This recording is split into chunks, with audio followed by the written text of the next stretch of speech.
Dear Earthmates, um, we are visiting Kees Hulsman in the Netherlands. Are you in the Netherlands now? Yes, at this moment I'm in the Netherlands, but I've been most of my life in Egypt. In Egypt, yes. And also, Romana Moussa, you are in Alexandria, aren't you? No, I'm also in the Netherlands. I'm actually Oh, quite close to Kees. We oh, are both wow. in The Hague. Oh, But I also lived in Egypt for about 8 years. all right. All right. And you're That's Romana, where we half met. Egyptian. Yeah. I'm half Egyptian, half Dutch, and I met Kees actually in Egypt when I was doing an internship. So, All right. yeah. Very nice. So we're in the Netherlands. In Turkish, we simply call the country Hollanda, as you probably know. I don't know. Although it's only a section of the. Yeah, that's correct. Um, uh, Dear Kez, how did your interest in humanity and peace begin? Well, that's a long story. I was born and raised in a conservative Christian Reformed family in the Netherlands. And in this family, with, well, parents who have both experienced the Second World War, it was the state of Israel. It was seeing the state of Israel as the promise of God for the Jewish people. So, what did I do in 1974? So, exactly 50 years ago, I went to Israel and knew nothing more except that it was the promised land. And in Israel, I discovered Palestinians, a pretty famous Palestinian among them as well, Father Elias Shakur, who was then a Catholic Palestinian village priest, and today is Archbishop of Galilee. Well, that was for me an eye opener, discovering that there were Palestinians. Then I decided to go to the West Bank, and I remember very well, that's a nice anecdote, that an Israeli had told me that it was dangerous for me as a Dutchman to go to the occupied territories in the West Bank because the Dutch were known as being pro-Israel. So you're risking your life if you go. So what did I do? I went to the West Bank, but I presented myself as being from the Benelux. Benelux. Romana knows what Benelux is, Belgium, Netherlands, and Luxembourg. But these guys in the West Bank, they didn't know. They had no idea of what Benelux was. So you did not lie, but you presented a presentable formula. Hmm. Yes, and only a day or two later, because I stayed a few days in Nablus or in New Asker refugee camp. I stayed in the refugee camp with some Palestinians. They were very friendly. I told them what Benelux was, but by then I had come to know them and they had come to know me, and there was no difficulty in explaining what Benelux was. But yes, you are continuously dealing with stories that are spreading fear about other peoples. This is what happened to me. And if we have ourselves led by those stories, then you're never going to meet with other people. So don't let other people talk fear into you. People are people, and you have to treat people with respect and exchange and listen to what is going on. Yeah. And well, that worked perfectly well in the West Bank, and I got involved in the Israeli-Palestinian peace movement with all kinds of peace activists on both sides. And then I wanted to know more of the Arab world, so I decided to go to after Middle East. Sorry, of course I have to include Turkey. I went by train overland to Istanbul, traveled overland by bus to the border with between Turkey and Syria. Was planning to go to Lebanon, but the Lebanese civil war had just broken out, so I could not go to Lebanon. And I went to Syria, and from Syria I went to Jordan, and from Jordan I crossed again the River Jordan to occupied territory, West Bank, and met with my Palestinian friends again. So I widened my scope in the Arab world, and in '76, so I went for the first time to Egypt, and well, I remember big discussions with Israelis who then said, "Well, peace with Egypt will never be possible." Well, I knew from youth at Cairo University, Alexandria University, that that was certainly not true. They were all fed up of being in a continuous war with Israel. So they want not that there was a great bluff, but it was very pragmatic, an end to the war because this was not good for Egyptian economy. So the situation in Egypt was very different from what was described to me.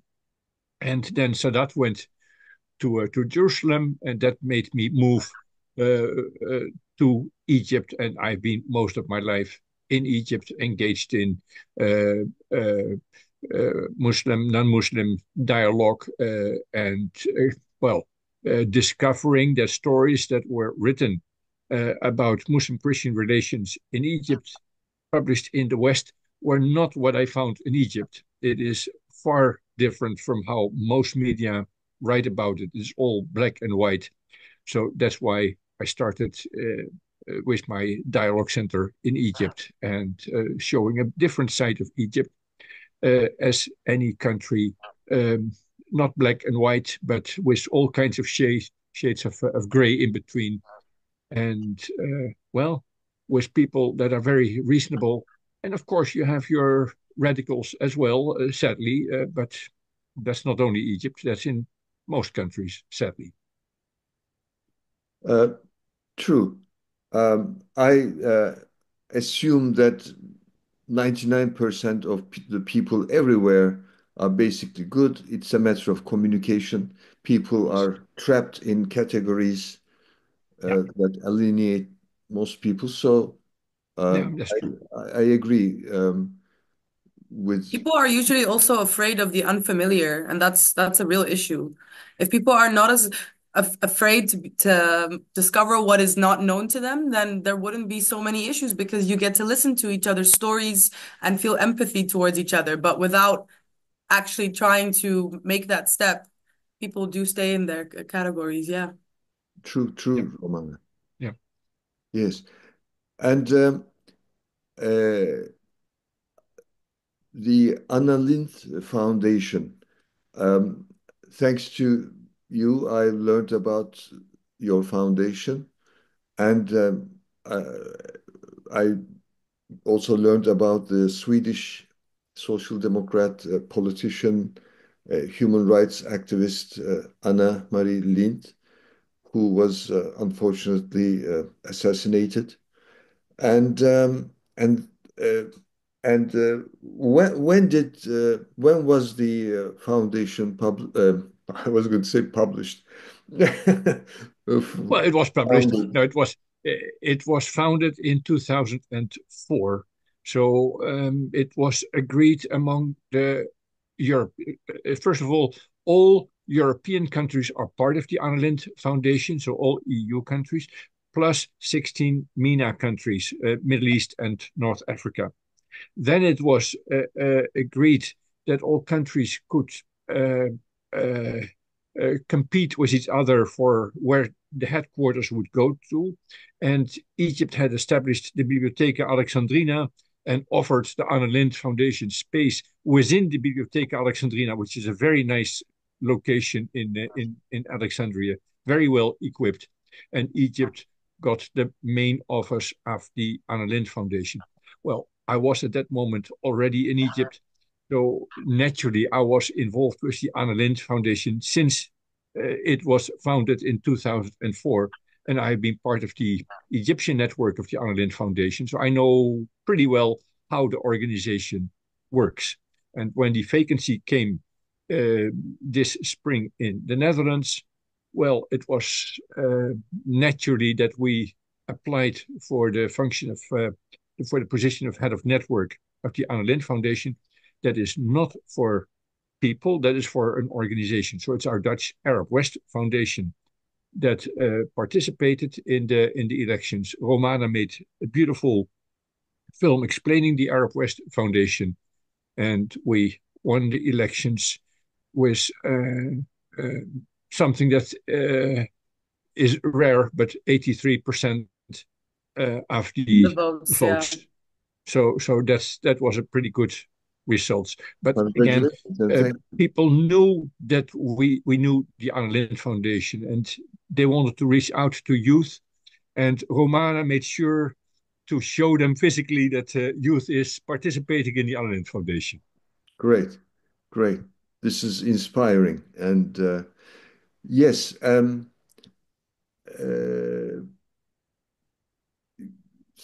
thanks to your kind invitation, Kees, I've applied on behalf of the Earth Civilization Network, which I initiated in 23, which developed during the past few years with the collaboration of uh, wonderful Earthmates such as yourself. And Romana, you are always welcome whenever you wish, if you wish. Um, Thank you. and it's, as you know, it's the network is global and there is no official center in any country, but I put my address in Türkiye out of necessity to fill out the form. And thank you. And But you are registered as living in Turkey, right? I'm a citizen. Yes. So that makes sense.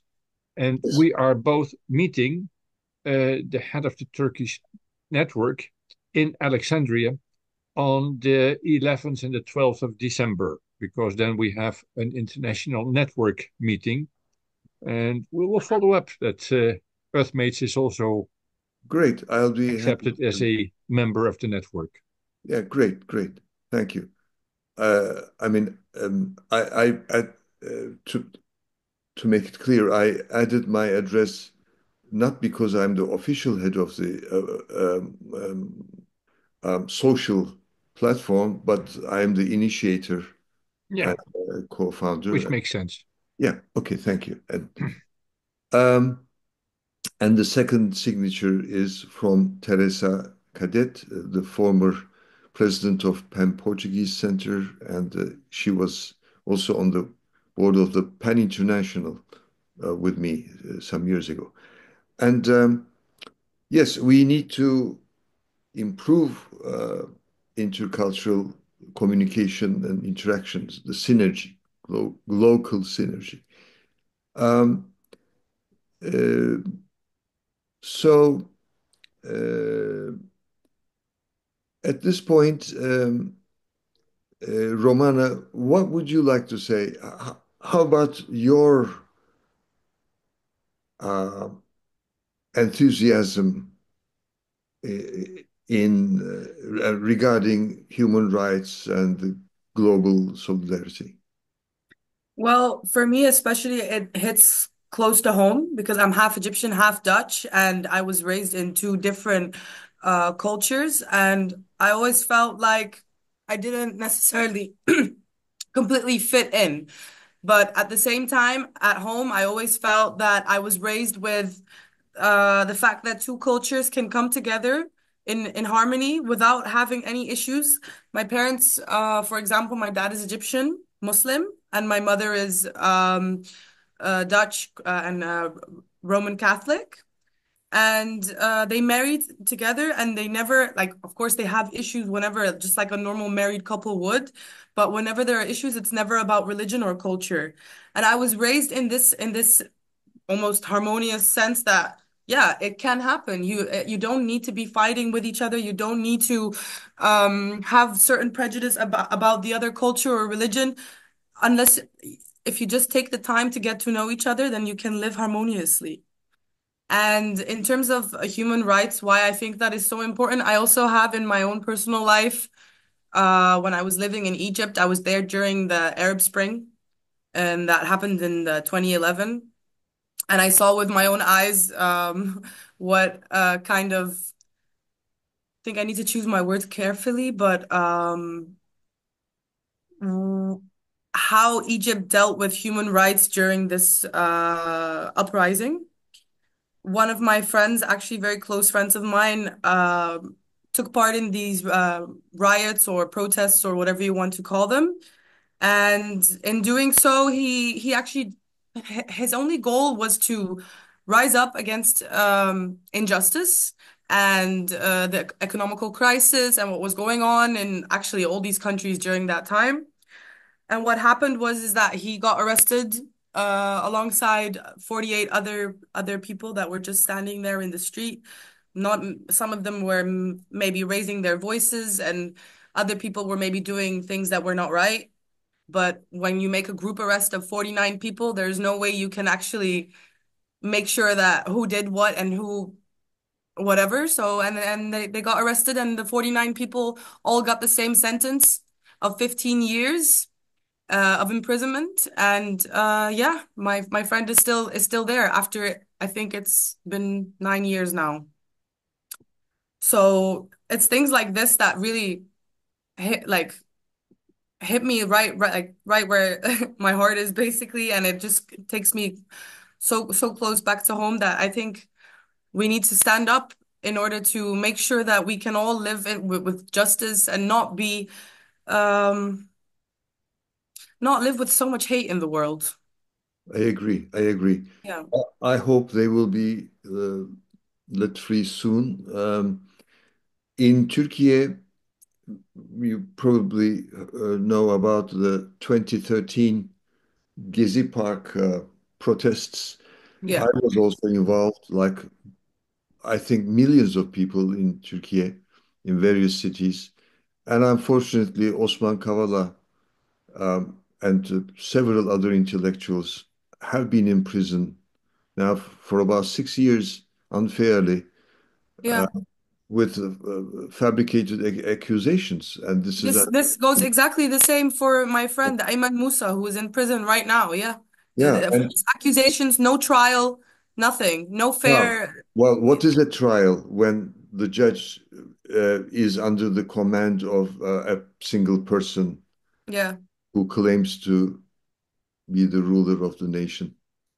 No, that's not true because I have spoken with Satadin Ibrahim, who was in prison. That's a well-known liberal scholar, American university, and he says it depends a lot on what level of judges in Egypt you're dealing with. You have the younger generation fearful, afraid that something may not be politically well. Then you go to the more senior judges who definitely dare to make a stance against the government. So it is not black and white, um, and it is it is again diverse. And you have to know your way. One of the most important things in Egypt is that you are well connected. So if you are connected, you know where to go to, and that was then again this uh, Egyptian scholar Satadin Ibrahim, and I visited him, by the way, during his court sessions, and well, I was not able to visit him in prison, but I would have if I would have had a chance. That was someone who was connected, so he was in prison, but I don't know how many years he got, but I'm practically certain that he was released before the prison sentence was ended. So connections in Egypt are extremely important, Yes, and not only in Egypt. It's of course other countries as well. So again, it's not uniquely Egypt. yes. In Turkey, I specifically wanted to talk about. Yeah. You in terms of human rights, we're in a bad situation in Turkey. Anyway, but we people, um, most people still, of course, refuse to surrender to pessimism and Of course. yeah. Um, how about literature in your? By the way, Kees is the short form for Cornelius. Is that correct? Yes, that's correct. Yes, it's a Latin name, isn't it? I guess Cornelius. Cornelis, yes, that's Yes. Latin. Um, and yeah, I'm I love the Latin language and literature, and I've been working on a novella now. It has become called A Roman Triangle, Seneca, Agrippina, Nero, Yeah, and yeah. You explained this in one of the sessions, yes. pardon? You explained this, and I Oh yeah, loved your yeah, explanation, yeah. yes. Okay, okay, yeah. Thank you. Still working on it. It's very exciting. Um, how about literature? What is literature in your life, dear Case? Do you have Uh, time? yeah, that's a matter of time. So when I was younger, I was reading much more, of course, but it's now involvement of so many different activities, and so I have books. I received uh, some nice books for my last birthday, and I have them ready here to open, but I haven't done this yet. Mhm. Um, um, have you written your memoirs, or are you considering, because you have lived a very rich life, a very diverse life, and Yes. your memoirs will be interesting, I think. Yes, several people asked for this. That is why Professor Elisabetta Ruspini asked me to write my experiences of how I grew from my bubble, my religious bubble, into dialogue and to where I am today. And that was published in Religions. But there was also a problem with this publication, and that is that there was not enough space because I had wanted to write much more. But when you're writing uh, an academic article, it is limited space wise. So, yes, different people have told me to expand this, but at least the beginning is there in this article, and it's for everybody to read. Oh, great, great. And that platform, Academy Edu, is very uh, fruitful. You just upload Yeah. uh, whatever, and then it can be read worldwide. Things are much better um, than our early youth, especially. Yes, yes, yes. But Um, uh, how about you, Romana? What's your relationship with, how is your relationship with literature? I used to be more into literature when I was back in university, honestly, because it gets stimulated more. And I guess one of my favorite literature was George Orwell, 1984.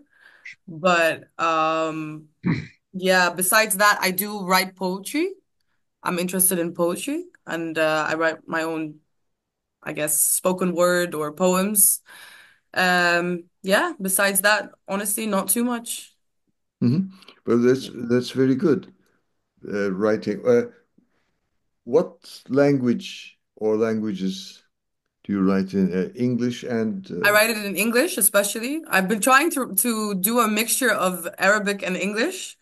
But I do realize that sometimes it gets lost into translation when you translate it to a different language. So it's a bit difficult to get the same exact feeling that I'm trying to put across.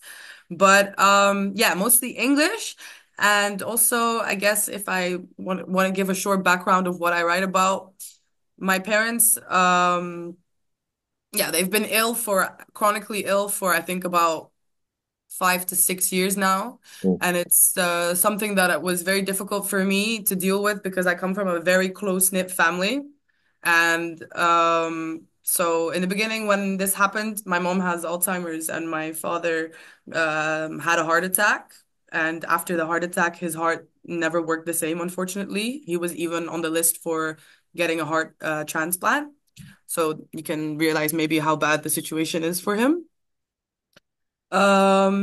Yeah, it just hit me very hard because both my parents, my support system, basically the whole image of um your supporter and protector just kind of like just falls into 1,000 pieces, and then you don't know what to do and you feel left alone. And in the beginning, it was very hard to deal with. And then I started writing. So most of my work is basically about that and how I deal with it, and yeah, how it made me feel, and how I dealt with it. Yeah, basically that, actually. And could you share this with Tarek? Right Pardon? now? No, not right now, Oh, but could Yeah, yeah, for yeah, sure. Yeah, for sure. yeah, Yes. yeah. Yeah, I actually would love to share it with you. Yeah. But there is a disclaimer. It can be quite dark sometimes. That's part of life, and it's also Yeah. necessary in literature. Talking about the Netherlands, um, um, I've written an echo of Anna Frank's diary, a yes. monologue, and I also acted as Otto Frank with a young actress in Istanbul. Oh yeah, you actually mentioned this I before. mentioned, Yeah. yes, and with my Israeli Jewish composer friend Daniel Galay, we wrote a chamber opera, one soprano, one pianist, and one dancer on Dancing Anne Frank. And it was staged in Tel Aviv in 2016. And and my one of my dreams in the recent years has been to have a Palestinian girl act as Anne Frank in Gaza. But so far, I mean, that hasn't been possible. But that's one of the things Well, we can perhaps help that would be great because because as head of the Anna Lindh Foundation of the Netherlands, we have made a connection to the head of the Anna Lindh Foundation of Palestine, and they have a network of 335 Yeah. organizations throughout the West Bank, uh, East Jerusalem, and Gaza. So of course the war should be over. So this is now not the moment, but they do have the network that may be needed to realize your plans. great.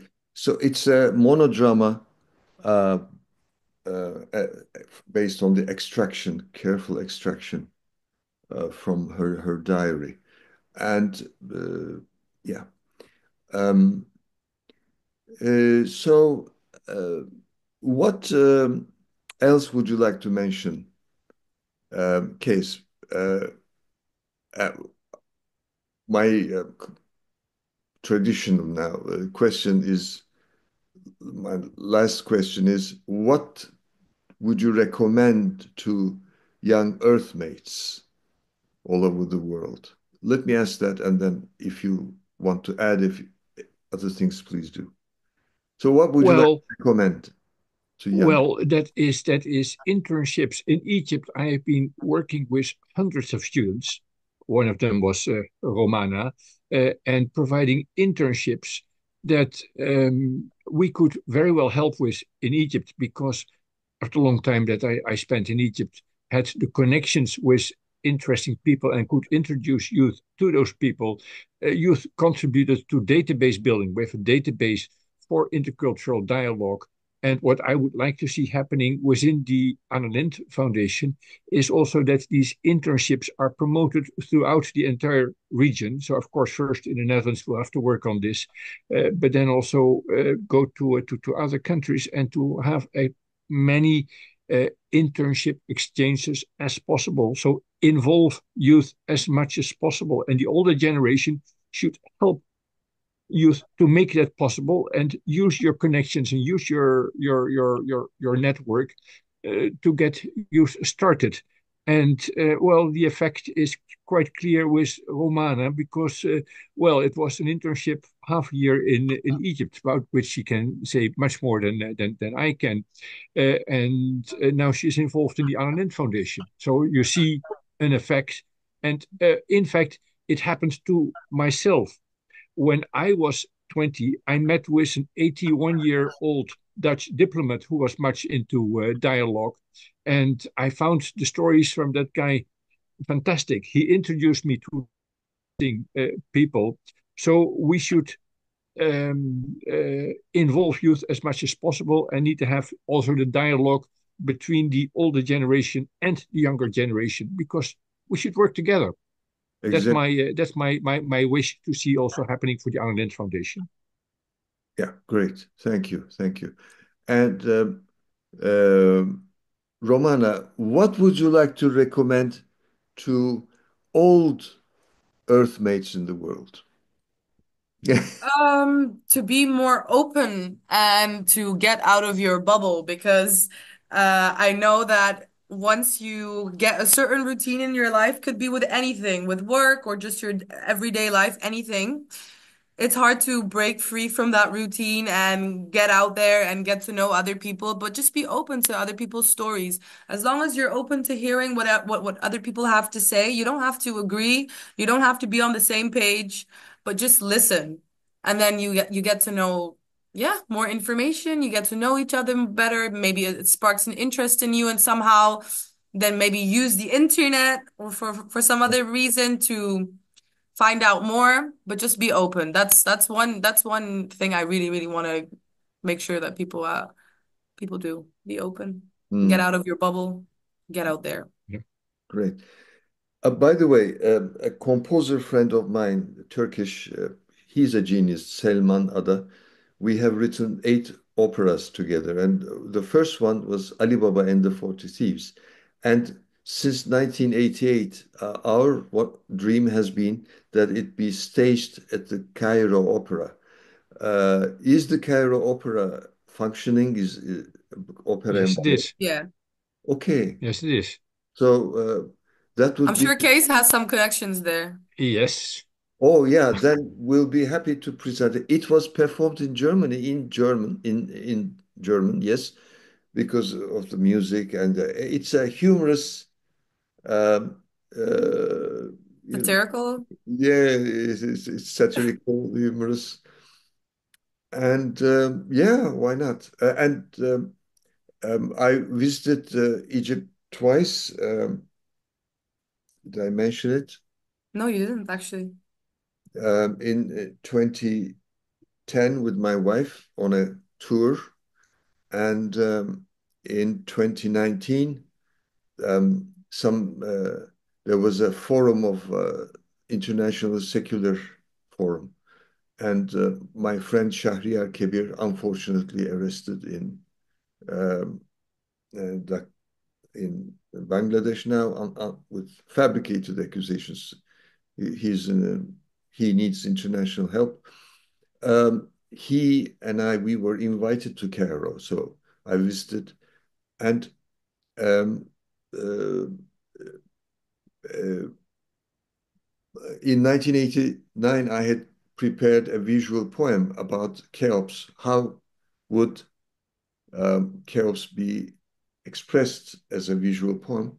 And then my friend Shahriar Kibir uh, hosted me in a hotel room looking facing the pyramid. That was something fantastic. Of course.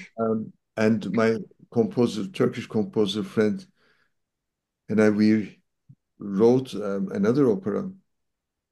And one of the parts is by an Egyptian pharaoh, and addressing the Nile, the River Nile. And we were touring on the Nile, and I played the music, the Turkish tenor singing as the Egyptian pharaoh. And that was an unforgettable moment, those were. I'm glad that finally, after years of um, insane lack of governmental relationship, now there is a reasonable relationship between Turkey and Egypt. We need we don't need walls. We need No, that's communication. true. And I'll visit. Yeah, as you know, I'll visit Cairo for the. I'm invited to the Cairo Book Fair towards the end of January, and I'm looking forward to it. You should meet with our team in Cairo. So I'll be happy to. I'll be very happy to, and maybe we can organize